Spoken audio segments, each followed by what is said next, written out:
Dear students, welcome to my YouTube channel Modulus Educare. আজি আমি class 10 ৰ division 1 start কৰিম। ডিভিজন 1 ত আছে বৰ্গ আৰু বৰ্গমূল। তো বৰ্গ আৰু বৰ্গমূল কি এটা আমি শিকিম। বৰ্গ যদি কয় যে একৰ বৰ্গ মানে বৰ্গ মানে স্কয়াৰ, 1 ৰ বর্গ 1 স্কয়ার মানে কি 1 into 1 কিমান হৈ যাব 1 হ'ব। 2 ৰ বর্গ মানে 2 স্কয়ার, 2 into 2 কিমান হয় 4। 3 স্কয়ার মানে 3 into 3 9। 4 square 4 into 4 16। 5 ৰ বৰ্গ 5 স্কয়াৰ 5 into 5 25। 6 ৰ বৰ্গ 6 into 6 36। 7 square 7 into 7 49। 8 square 8 into 8 64। 9 ৰ বৰ্গ 9 স্কয়াৰ 9 into 9 81। 10 ৰ বৰ্গ 10 স্কয়ার 10 into 10 কিমান হৈ যাব 100। মানে এইকেইটা আমি যদি একৰ পৰা আমি 10 লৈকে সংখ্যাকেইটাৰ বৰ্গ উলিয়ালো, যে এটো আমি কিয় উলিয়ালো, এটো এটা আছে যে একৰ বৰ্গ কৰিলে আমি কিমান পাও 1 পাও। 4 2 ৰ বৰ্গ কৰিলে কিমান পাইছো 4। 3 ৰ বৰ্গ কৰিলে 9। 4 ৰ বৰ্গ কৰিলে 16 এনেকে আমি পাইছো। কিন্তু ইয়াতে কি যে 1 হল কি অযুগ্ম সংখ্যা, 3 ও অযুগ্ম সংখ্যা, 5 অযুগ্ম সংখ্যা, 7 অযুগ্ম সংখ্যা, 9 অযুগ্ম সংখ্যা। এই গোটেই কেইটা যিবিলাক অযুগ্ম সংখ্যা আছে এইকেইটা যদি আমি বৰ্গ কৰাৰ পিছত কিমান পাইছো, 1 ৰ বৰ্গ কৰিলে 1 পাইছো যিটো অযুগ্ম সংখ্যা। 3 ৰ বৰ্গ কৰিলে 9 পাইছো যিটো অযুগ্ম সংখ্যা। 5 ৰ বৰ্গ কৰিলে কিমান পাইছো 25। 25 এটা অযুগ্ম সংখ্যা। 7 ৰ বৰ্গ কৰিলে 49। 49 এটা অযুগ্ম সংখ্যা। 9 ৰ বৰ্গ কৰিলে 81। 81 এটা বৰ্গ সংখ্যা। অৰ্থাৎ কি, অৰ্থাৎ অযুগ্ম সংখ্যাবোৰৰ বৰ্গ কৰিলে আমি অযুগ্ম সংখ্যাই পাও, আৰু যিবোৰ যুগ্ম সংখ্যা আছে 2 ৰ বৰ্গ কৰিলে কিমান পাইছো 4। 4 ৰ বৰ্গ কৰিলে 16। মানে যুগ্ম সংখ্যাবিলাকৰ বৰ্গ কৰিলে যুগ্ম সংখ্যা, যুগ্ম সংখ্যাৰ বৰ্গ কৰিলে যুগ্ম সংখ্যা, আৰু অযুগ্ম সংখ্যাৰ বৰ্গ কৰিলে অযুগ্ম সংখ্যাই পাও। আৰু ইয়াতে এটা কি আছে যে আমি যিমান কেইটা সংখ্যা পাইছো যে 1 4 9 16, ইয়াতে যদি আমি গোটেই কেইটা সংখ্যাৰ এককৰ সংখ্যাবিলাক এককৰ ঘৰত কি কি সংখ্যা আছে এইবিলাক যদি আমি ধৰি লও, যে ইয়াতে আছে 1 পাইছো, 2 পোৱা নাই, 3 পোৱা নাই, 4 পাইছো, 5 পাইছো, 6 পাইছো, 7 পোৱা নাই, 8 পোৱা নাই, 9 পাইছো আৰু 0 পাইছো। 0 তথাপি দুটা 0। যদি আমি 11 ৰ স্কয়াৰ কৰো, মানে 11 ৰ স্কয়াৰ কৰিলে কিমান হ'ব 11 into 11 1 to 1 মানে কিমান হল 121। 11 ৰ বৰ্গ কৰিলে 121 হৈ আছে। মানে ইয়াতে কি গম পালো যে ইয়াৰ এককৰ স্থানত কিমান আছে 1 আছে। মানে 1 ৰ বৰ্গ কৰিলে কিমান হয় 1 হয়। তাৰ মানে আমি যিবোৰ সংখ্যা যদি আমাক কয় যে 31 ৰ বৰ্গ কৰাৰ পিছত বৰ্গ সংখ্যাৰ এককৰ স্থানত কিমান থাকিব, তো আমি গোটেইখিনি অংক কৰিব নালাগে, তেতিয়া আমি কি পাই যাম যে 1 আছে, 1 ৰ বৰ্গ কৰিম, 1 ৰ বৰ্গ কৰিলে কিমান হ'ব 1 হ'ব। মানে এই 31 ৰ লগত যদি আমি 31 পূৰণ কৰো বা তেনেহলে আমি কি পাম, যিটো সংখ্যা পাম তাৰ এককৰ স্থানত কিমান থাকিব 1 থাকিব। মানে যদি কয় যে 31 ৰ বৰ্গ সংখ্যাৰ এককৰ স্থানত কিমান থাকিব 1 আছে, তেনেহলে কিমান থাকিব 1 থাকিব। যদি থাকে যে 32 ৰ বৰ্গ সংখ্যাৰ এককৰ স্থানত কিমান থাকিব 2 আছে, 2 স্কয়াৰ কৰিলে কিমান হয় 4 হয়, তেনেহলে কি হৈ যাব যে 2 ৰ বৰ্গ কৰিলে কিমান পাম আমি 4 পাম। এনেকে আমি উলিয়াব পাৰিম। যদি কোৱা আছে 105 ৰ বৰ্গ কৰিলে বৰ্গ সংখ্যাৰ এককৰ স্থানত কি থাকিব, এককৰ স্থানত 105 ৰ কি আছে 5 আছে, 5 ৰ বৰ্গ কৰিলে কিমান হয় 25। 25 মানে এককৰ স্থানত কি আছে 5 আছে, মানে 5 পাম আমি। এনেকে যদি কোনো এটা সংখ্যাক যদি কোৱা থাকে যে সংখ্যাটো পূৰ্ণবৰ্গ হয় নে নহয়, মানে এইবিলাক হল কি এই গোটেই কেইটা সংখ্যা কি পূৰ্ণবৰ্গ। এই সংখ্যাকেইটা পূৰ্ণবৰ্গ, মানে আমি কিছুমান সংখ্যা পূৰণ কৰিলে, যিবোৰ সংখ্যা পূৰণ কৰাৰ পিছত আমি সংখ্যাবিলাক পাইছো যে 7 স্কয়াৰ কৰিলে আমি 49 পাইছো, মানে 49 এটা পূৰ্ণবৰ্গ সংখ্যা। যদি আমাক কয় 45 এটা পূৰ্ণবৰ্গ সংখ্যা নহয়, কাৰণ 45 ৰ কোনো বৰ্গ মূল নাই। এইবিলাক হল বৰ্গমূল, মানে এইবিলাকৰ মূল মানে কি গুৰি। মানে এইবিলাক সংখ্যাৰ পৰাই আমি এই সংখ্যাবিলাক পাইছো, 2 ৰ পৰাই আমি 4 পাইছো, 3 ৰ পৰাই 9 পাইছো, মানে এইবিলাক স্কয়াৰ কৰি পাইছো গোটেই কেইটা। মানে এইবিলাক হল বৰ্গমূল আৰু এইবিলাক হল বৰ্গ সংখ্যা। যদি আমাক এনেকে কৈ দিয়ে যে 121 ৰ বৰ্গমূল কিমান, 121 ৰ বৰ্গমূল মানে কিমান পূৰণ কৰিলে আমি 121 পাইছিলো, 11 পূৰণ 11 কৰিলে 121 পাইছো, তাৰমানে 121 ৰ বৰ্গমূল কিমান 11। যদি কয় 36 ৰ বৰ্গমূল কিমান, কিমান পূৰণ কৰিলে আমি 36 পাইছো, 6 into 6 কৰিলে 36 পাই মানে 36 ৰ বৰ্গমূল 6 অৰ্থাৎ কি এইটো হল যিবিলাক সংখ্যা পূৰণ কৰাৰ পিছত আমি পাও সেম সংখ্যা তেনেহলে সেইটো হল বৰ্গ সংখ্যা আৰু যি সংখ্যা পূৰণ কৰিছো যিটো সংখ্যাক পূৰণ কৰিছো আমি সেইটো হ'ব বৰ্গ আমাক যদি কোৱা থাকে যে সংখ্যা আছে এটা 1 2 7 এই সংখ্যাটো পূৰ্ণবৰ্গ হয় নে নহয় তো আমি কি কৰিম যে পূৰ্ণবৰ্গ হয় নে নহয় তেনেহলে আমি কিবা এটা সংখ্যা এটোৰ আমি বৰ্গমূল উলিয়াম তো ইমান বৰ্গমূল উলিয়াব নালাগে আমি কি জানো যে বৰ্গ সংখ্যা যিবিলাক আছে বৰ্গ সংখ্যাৰ গোটেই কেইটাৰ এককৰ স্থানত কি হয় কি থাকে যে হয় 1 থাকিব বা 4 থাকিব বা 5 থাকিব 6 থাকিব 8 নহয় 9 থাকিব বা 00 এনেকুৱা থাকিব মানে যুগ্ম সংখ্যক শূন্য থাকিব 1 4 6 5 6 9 আৰু 0 যদি এইকেইটা থাকে তেনেহলে সংখ্যাটো পূৰ্ণবৰ্গ হয় যেহেতু এটোৰ এককৰ স্থানত কিমান আছে 7 আছে 7 থাকাৰ কাৰণে এটো কি হ'ব পূৰ্ণবৰ্গ নহয় যিবোৰ সংখ্যাৰ এককৰ স্থানত কি থাকিব 2 3 7 আৰু 8 যিকোনো সংখ্যা দি আছে তাৰ এককৰ স্থানত 2 আছে তেনেহলে সংখ্যাটো পূৰ্ণবৰ্গ নহয় 8 আছে তেনেহলে পূৰ্ণবৰ্গ নহয় 3 আছে তথাপি পূৰ্ণবৰ্গ নহব 7 থাকিলেও পূৰ্ণবৰ্গ নহব আৰু যদি সংখ্যাটোৰ শেষত অযুগ্ম সংখ্যক শূন্য যে 1 আছে 1 ৰ পিছত পাঁচটা শূন্য দি আছে তেনেহলে এটো পূৰ্ণবৰ্গ হয় নে নহয় এটো পূৰ্ণবৰ্গ নহব কাৰণ ইয়াতে কি আছে অযুগ্ম সংখ্যক শূন্য আছে এটো পূৰ্ণবৰ্গ নহয় যদি ইয়াতে 4টা শূন্য থাকিল হয় তেনে এটো পূৰ্ণবৰ্গ হয় এতিয়া আমি ৰিভিজনৰ কোশ্চেনলৈকে যাম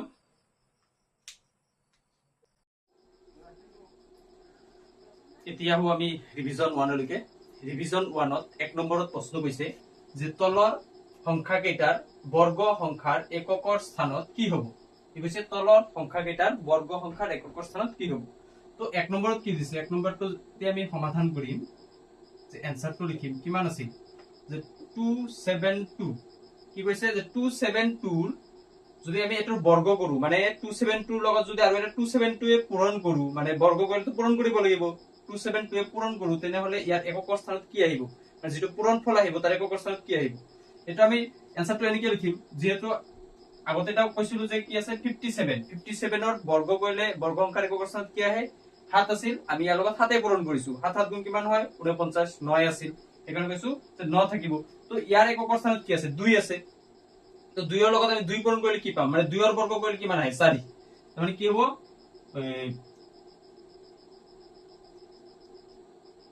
272 বৰ্গ সংখ্যাৰ এককৰ স্থানত 4 থাকিব 4 থাকিব এটো কাৰণটো লিখিব দিয়া নাই না আমাক হে উলাব দিছে কিমান থাকিব এবিলা কোশ্চেন দিলে এমসিকিউ হিচাপত দিব পাৰে যে 272 ৰ বৰ্গ সংখ্যাৰ এককৰ স্থানত কি থাকিব অপচন দিব পাৰে এ নম্বৰ দিব পাৰে 2 বি দিব পাৰে 3 সি দিব পাৰে 7 বা 8 এনেকে দি দিব পাৰে চাৰিটা অপচন তো তাৰপৰ আমি কি কৰিম যে কি আছে 2 আছে কি হৈ যাব 2 2 গুণ 4 মানে आंसर হৈ যাব 4 এটোৰ आंसर 4 যদি আমাৰ কাৰণটো লাগে কাৰণ নালাগে কাৰণটো যদি কৈ দে যে 2 into 2 কিমান হ'ব 4 কাৰণ 2 ৰ বৰ্গ কৰিলে 4 আহে এই কাৰণে ইয়াৰ তো সেম 2 নম্বৰত কি হ'ব আছে 79 তাহলে কি 79 ৰ বৰ্গ সংখ্যাৰ এককৰ স্থানত কিমান হ'ব 9 আছে 9 ৰ বৰ্গ কৰিলে কিমান হয় 9 into 9 কিমান হ'ব 81 মানে এককৰ স্থানত কিমান আছে 1 কিমান হ'ব এককৰ স্থানত 1 হ'ব বা 1 থাকিব সেম 3 নম্বৰ কিমান আছে 400 ৰ বৰ্গ সংখ্যাৰ এককৰ স্থানত কিমান হ'ব 0 আছে 0 হ'ব 0 হ'ব 4 নম্বৰ 2637 ৰ বৰ্গ সংখ্যাৰ এককৰ স্থানত কিমান আছে 7 আছে 7 into 7 কিমান হয় 49 এককৰ স্থানত কিমান আছে 9 কিমান থাকিব তেতিয়াহলে 9 হ'ব এনে आंसर বিলাক কৰা যায় 2 আছে 4 হৈ যাব 2 2 গুণ 4 মানে 272 ৰ বৰ্গ সংখ্যাৰ এককৰ স্থানত কিমান থাকিব 4 থাকিব 79 আছে 9 9 গুণ 81 হয়, এই কারণে 1 থাকে একক স্থানত, 81 এর একক স্থান 1 থাকে, এই কারণে 79 এর বর্গ সংখ্যার একক স্থানত কিমান থাকিব 1 থাকিব। 0 আছে, 0 লগত 0 ইনটু কৰিলে তো 0 আহিব, 400 ইনটু 400 কিমান হ'ব 1600, 1600 চাৰিটা 0 হৈ যাব, কিমান হৈ যাব যে 1,60,000। এতিয়া আহিম আমি পৰৱৰ্তী প্ৰশ্ন 2 নম্বৰ প্ৰশ্নলৈ। 2 নম্বৰ প্ৰশ্নটো কি কৈছে যে তলৰ সংখ্যা কেইটা পূৰ্ণবৰ্গ নোহোৱাৰ কাৰণ কি? কৈছে এই সংখ্যা কেইটা পূৰ্ণবৰ্গ নহয়, প্ৰশ্নত কৈ দিছে কিয় নহয় সেইটো কাৰণটো লিখিব দিছে আমাক। তো 1 নম্বৰটোৰ এনসাৰ কৰিম।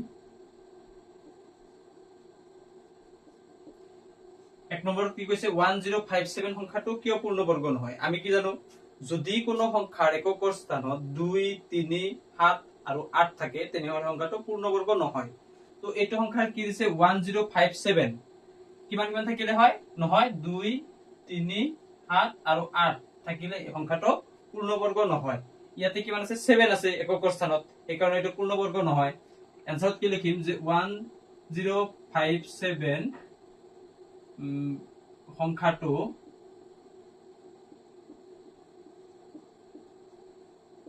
পূৰ্ণবৰ্গ নহয় কাৰণ ইয়াৰ এককৰ স্থানত 7 আছে। সেম 2 নম্বৰটোত এনসাৰ লিখিম কি 7928 সংখ্যাটো পূৰ্ণবৰ্গ নহয় কাৰণ ইয়াৰ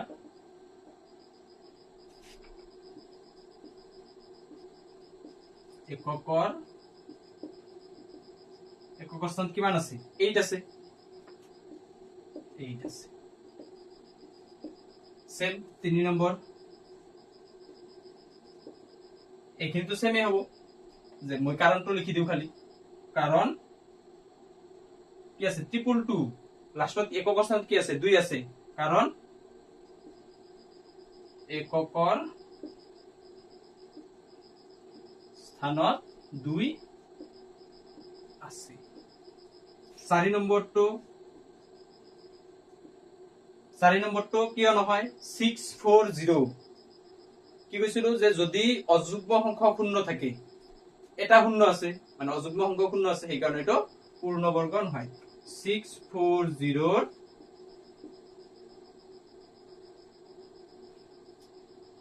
শেষত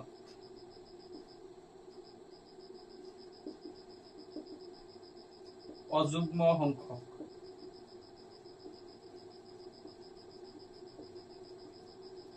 সংখ্যক শূন্য আছে, গতিকে ই পূৰ্ণবৰ্গ নহয়।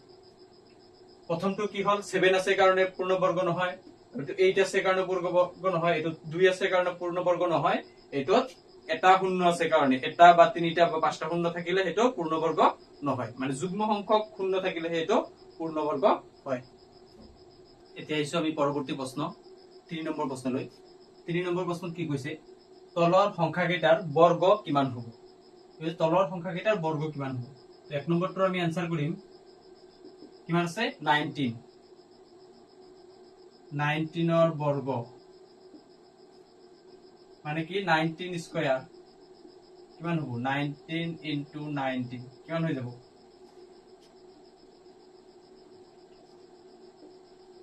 9 গুণ 81, 81 এক হাতত থাকে 8, 9 গুণ 9 আৰু 17 ঘৰ কাটা 9 1 1 7 আৰু 9 যোগ কৰিলে কিমান হ'ব 16, 16 6 হাতত 1 1 2 আৰু 1 3 কিমান হ'ব 361 মানে 19 ৰ বৰ্গ কিমান হ'ব 361। 2 নম্বৰ কিমান হ'ব 2 নম্বৰত আছে 37 মানে 37 স্কয়ার 37 ইনটু 37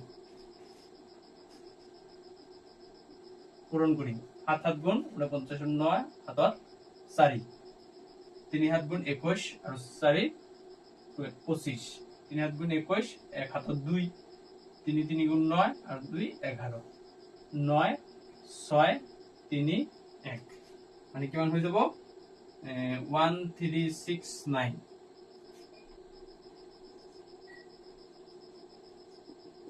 কিমান 53 স্কয়ার করে মানে বর্গ মানে স্কয়ার মানে কি হবে 53 ইনটু 53 3 3 গুণ 9 আর 3 5 গুণ 15 3 5 গুণ 15 15 5 হাতত 1 5 গুণ 25 26 9 আর 10 হাতত থাকিল 1 8 28 0 9 2809 এটো পালো 53 এতিয়া আহিম কিমান আছে 78 স্কয়ার মানে 78 ইনটু 78 78 এর লগত 78 পূরণ করিম 8 8 গুণ 64 হাতত 6 7 8 গুণ 56 আর 6 62 7 8 গুণ 56 6 হাতত 5 7 7 গুণ 49 আর 5 55 4 8 11 1 হাতত 1 6 1 8 4 বর্গ ওলাব বলে কি করি আমি সেম সংখ্যা দিয়ে পূরণ করে দিই মানে স্কয়ার করে দিলে বর্গ হয়ে গেল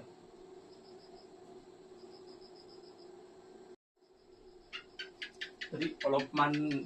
মিস্টেক হইছে মোর ইটো ক্যালকুলেশন করতে যেটা কি আছিল যে হাত 8 8 গুণ 64 4 হাতত 6 7 8 গুণ 56 আর 6 62 আর এক ঘর কাটা গল 7 8 গুণ 56 6 হাতত 5 থাকিল হাত হাত হাত গুণ কিমান 49 আর 5 কিমান হৈ যাব 54 মই ইয়াতে 55 দিছো কিমান হ'ব 4 আৰু 6 যোগ কৰিলে 0 মানে ইয়াতে কি হ'ব 60 হৈ যাব 6084 হৈ যাব এটো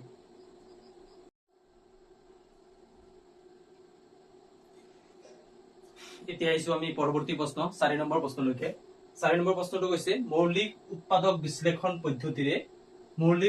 বিশ্লেষণ পদ্ধতিৰে বৰ্গমূল নিৰ্ণয় কৰা মৌলিক উৎপাদক বিশ্লেষণ পদ্ধতিৰে কৈছে आंसर কৰিম আমি 1 নম্বৰটো কি আছে 1764 ইয়াৰ আমি কি কৰিম মৌলিক উৎপাদক বিশ্লেষণ কৰিম কেনকে কৰিম মৌলিক উৎপাদক বিশ্লেষণ চুটি নিয়মৰ হৰণেৰে 1764 ইয়াক চুটি নিয়মৰ হৰণ কৰিম কিমানেৰে মৌলিক সংখ্যা দিয়ে হৰণ কৰিম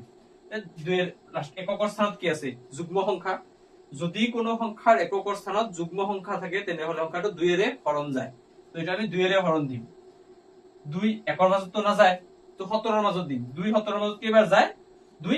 8 গুণ 16 9 গুণ 18 হৈ আছে তো 8 বার দিম 2 8 গুণ 16 বাকি থাকে কিমান 1 আমি ভাবিম যে ইয়াতে আহিল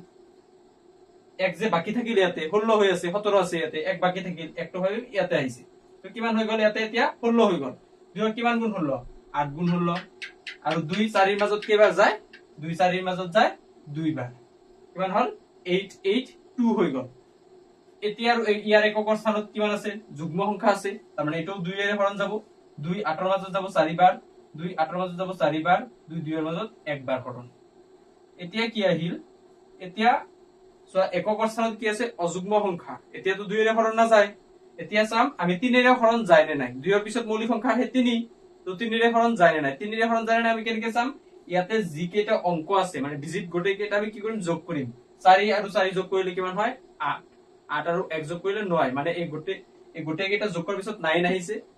3 এৰ ঘৰ নেমতাত 9 আছে মানে এই সংখ্যাটো 9 এৰে হৰণ যাব 9 এৰে আমি 4 এৰ মাজত হৰণ দিম 9 4 এৰ মাজত কেইবাৰ যায় একবাৰ বাকি সৰি 3 9 4 এৰ মাজত কেইবাৰ যায় একবাৰ বাকি থাকে কিমান 1 1 তো ইয়াতে আহিল মনে মনে ইয়াতে লিখিব নালাগে ইয়াতে আহিল তো কিমান হল 14 3 এর কয় গুণ 14 হয় 3 এর 4 গুণ 12 5 গুণ 15 বেশি হৈ যায় বেশিটো নলও আমি কমটো এলাম 3 এর 4 গুণ 12 বাকি থাকিল কিমান 2 14 আছে 2 বাকি থাকিল কিমান হৈ গল 21 মানে 21 3 কিমান 7 গুণ হল 21 এতিয়া আৰু কি ইয়াক কি হেৰে হৰণ যায় এটো 1 আৰু 4 যোগ কৰিলে 5 5 আৰু 7 যোগ কৰিলে 12 মানে এটো 3 ৰে হৰণ যাব 3 ৰে হৰণ দিন 3 4 গুণ 12 বাকি থাকিল 2 মানে কিমান হল 27 3 9 গুণ 27 এতিয়া কিমান হয় এতিয়া এটো 3 ৰে হৰণ যায় নাই 49 4 আৰু 9 যোগ কৰিলে 13 হৈ আছে মানে 3 ৰে হৰণ না যায় কিন্তু 7 ৰে হৰণ যায় 7 7 গুণ 49 তো এটো 7 ৰে হৰণ দি দিলু 7 7 গুণ 7 হল মৌলিক সংখ্যা মানে এটোৰ পিছত আৰু না যাব এতিয়া আমি লিখি দিম কিমান পাইছো 2 into 2 into 3 into 3 into 7 into 7 এই দুটা 2 মিলি 2 স্কয়ার লিখা যায় এই দুটা 3 মিলি 3 স্কয়ার লিখা যায় এই দুটা হাত মিলি 7 স্কয়ার গোটেই কেইটাৰ ওপৰত স্কয়াৰ আছে আৰু পূৰণ হৈ আছে সেই কাৰণে আমি এটো এনেকে লিখিব পাৰো 2 into 3 into 7 হোল স্কয়াৰ লিখি দিয়া যায় এতিয়া আমি কি কৰিম ব্ৰেকেটৰ গোটেই কেইটা আমি কি কৰিম পূৰণ কৰিম 3 6 গুণ 3 2 গুণ 6 6 7 গুণ 42 42 স্কয়ার এটো কিমান পালো এটো মানে 42 স্কয়ার এতিয়া আমি ইয়াৰ কি উলিয়াম বৰ্গমূল এটো হল বৰ্গমূল চিহ্ন 1764 ৰুট ওভাৰ 1764 উলালে ইয়াতে যেহেতু ৰুট ওভাৰ দিছো ইয়াতে ৰুট ওভাৰ দিব লাগিব 42 স্কয়াৰ ৰুট ওভাৰ আৰু স্কয়াৰ কটা যায় কাৰণ ৰুট ওভাৰৰ মান হল হাফ ইয়াতে এটা কিমান থাকিব 42 ৰ ওপৰত হাফ ইনটু 2 হৈ যাব 2 2 কাটা মানে 1 হৈ যাব মানে ৰুট ওভাৰ আৰু স্কয়ার কাটা গলে কিমান হ'ব 42 এ থাকিব মানে এটো মনত ৰাখিব যে যদি কোনো সংখ্যাৰ ওপৰত স্কয়াৰ থাকে আৰু তাৰ ওপৰত ৰুট ওভাৰও থাকে তেনেহলে স্কয়াৰ আৰু ৰুট ওভাৰটো কাটা যায় মানে কি হল বর্গমূল কিমান হৈ যাব 1764 বর্গমূল 42 হৈ যাব এতিয়া 2 নম্বৰটো চাম 2 নম্বৰত দিছে 9216 ইয়াক আমি সূত্ৰেৰে হৰণ কৰিম 9216 এটোৰ কি আছে এককৰ স্থানত যুগ্ম সংখ্যা আছে তাৰমানে এটো 2 ৰে হৰণ যাব 2 ৰে হৰণ দিম 2 9 ৰ মাজত যাব 4 বাৰ 8 হয় বাকি থাকিল কিমান 1 12 2 12 ৰ মাজত যাব 6 বাৰ তাৰ পিছত কিমান হৈ আছে 2 16 ডাইৰেক্ট চাওক একত না যায় এই কাৰণে এটা 16 2 এতিয়া 16 ৰ মাজত যায় 8 বাৰ কিমান হল 46808 ইয়াৰ একক স্থানত যুগ্ম সংখ্যা আছে আৰু 2 ৰে হৰণ যাব 4 ৰ মাজত যাব 2 বাৰ 6 ৰ মাজত 3 বাৰ 0 আৰু ইয়াতে 4 আৰু 4 আহিছে এটোৰ 2 ৰে হৰণ যাব 1 বাৰ 3 ৰ মাজত যাব 1 বাৰ 1 বাকি থাকিল 10 10 ৰ মাজত 5 বাৰ 4 ৰ মাজত 2 বাৰ আৰু 2 আহিছে এটোৰ 2 ৰে হৰণ যাব 11 ৰ মাজত যাব 5 বাৰ বাকি থাকিল 1 15 ৰ মাজত যাব 7 বাৰ বাকি থাকিল 1 12 ৰ মাজত যাব 6 বাৰ এতিয়া 6 আহিছে মানে যুগ্ম সংখ্যা আৰু 2 ৰে হৰণ যাব 2 5 ৰ মাজত যাব 2 বাৰ বাকি থাকিল 1 17 ৰ মাজত যাব 8 বাৰ 16 বাকি থাকিল 1 16 ৰ মাজত যাব 8 বাৰ আৰু 2 ৰে হৰণ যাব 1 বাৰ 4 বাৰ 4 বাৰ এতিয়া আৰু 2 ৰে হৰণ যাব 7 বাৰ আৰু 2 বাৰ এতিয়া আৰু 2 ৰে হৰণ যাব 3 বাৰ আৰু 6 বাৰ আৰু 2 ৰে হৰণ যাব 1 বাৰ কিমান থাকি 16 16 মাজত যাব 8 বাৰ 2 ৰে হৰণ যাব 9 বাৰ এতিয়া 9 ক তো না যায় 9 ক 3 ৰে হৰণ যায় 3 বাৰ তো এটো আমি এতিয়া লিখি দিম 2 কেইটা আছে 1 2 3 4 5 6 7 8 9 10 2 into 2 into 2 into 2 into 2 into 2 into 2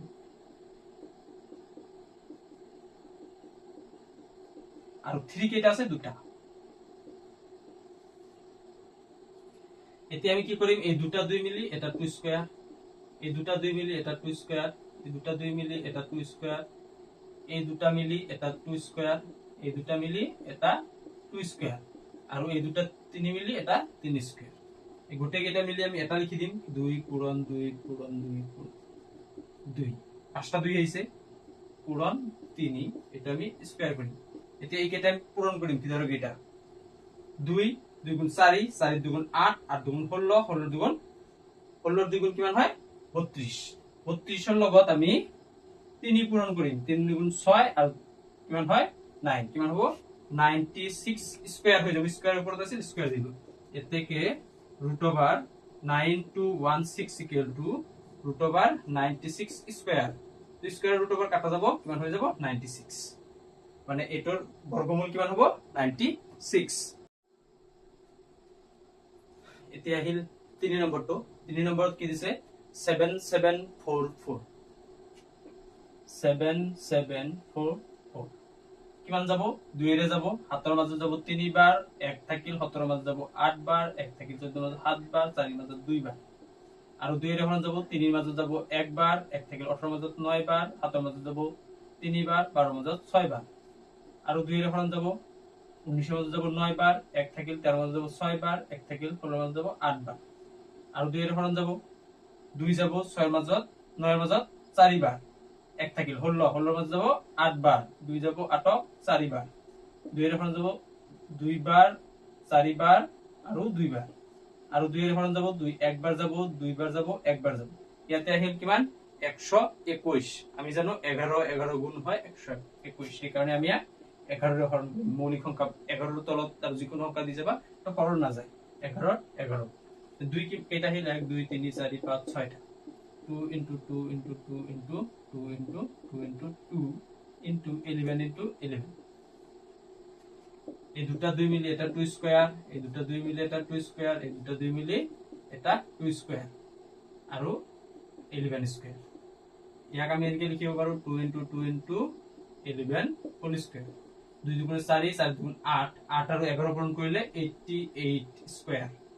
থেকে √7/744 equal to √88 square square root কটা গেলে 88 মানে এটার বর্গমূল কিমান হ'ব 88 হৈ যাব এতিয়া হিল 4 নম্বৰটো 4 নম্বৰত কি দিছে 9801 9801 ইয়াক আমি 9801 এটোৰ এককৰ স্থানত কি আছে অযুগ্ম সংখ্যা আছে মানে এটো 2 এৰ হৰণ না যাব এটা আমি চাম 3 এৰ হৰণ যায় না নাই 3 এৰ হৰণ কেনেকৈ যাব আমি এটো যোগ কৰিম 9 আৰু 8 যোগ কৰিলে হল 17 17 আৰু 1 যোগ কৰিলে 18 মানে ইয়াক 3 এৰ হৰণ যাব 18 3 গুণে 18 আছে এই কাৰণে ইয়াক 3 এৰ হৰণ যাব 3 এৰ মাজত যায় কেইবাৰ 3 3 গুণ 9 3 গুণ 9 3 8 ৰ মাজত কেইবাৰ যাব 2 বাৰ 6 বাকি থাকিল 2 তেনেহলে হৈ আছে কিমান 20 3 6 গুণ 18 বাকি থাকিল কিমান 2 21 7 বাৰ যাব মানে এটো কিমান হল 3267 3267 এটো আৰু 3 এৰ হৰণ যায় নাই এটো চাম 3 আৰু 2 যোগ কৰিলে 5 5 আৰু 6 11 11 আর 7 18 ইয়াকো 3 এর হরণ যাব একবার যাব তার পিছত তো 2 এর মাজত না যায় এখানে এটা 0 দিলু তার পিছত কিমান আহিল 26 3 8 গুণ হল 26 24 বাকি থাকিল কিমান বাকি থাকি আছে 2 27 3 9 গুণ 27 1089 ইয়াক আৰু 3 এৰ হৰণ যাব না নাই ইয়াক আৰু 3 এর হরণ যাব 3 3 গুণ 9 বাকি থাকিল 1 18 মাজত যাব 6 বার ইয়াতে 3 বার ইয়াক 3 দি যাব 1 বার 2 বার 1 বার ইয়াক 11 দি যায় 11 বার মানে 3 কিমান আহিছে 4টা আৰু 11 into 11 মানে 3 square into 3 square into 11 square 3 into 3 into 11 whole square দিব পাৰো 3 3 গুণ 9 আৰু 11 পূৰণ কৰিলে 99 square therefore √9801 equal to 9 √99 square square √, কটা গল 99 এটোৰ ভ্যালু কিমান হল 99 হৈ গল আজিৰ কাৰণে ইমানে আজি আমি ৰিভিজন 1 ৰ কোশ্চেন নম্বৰ 1 2 3 আৰু 4 সমাধান কৰিলো এই চাৰিটা প্ৰশ্নত যদি কাৰোবাৰ কিবা প্ৰবলেম থাকে তেনেহলে কমেন্টত জনাবা লগতে ভিডিওটো লাইক কৰিবা আৰু শেয়াৰ কৰিবা থ্যাংক ইউ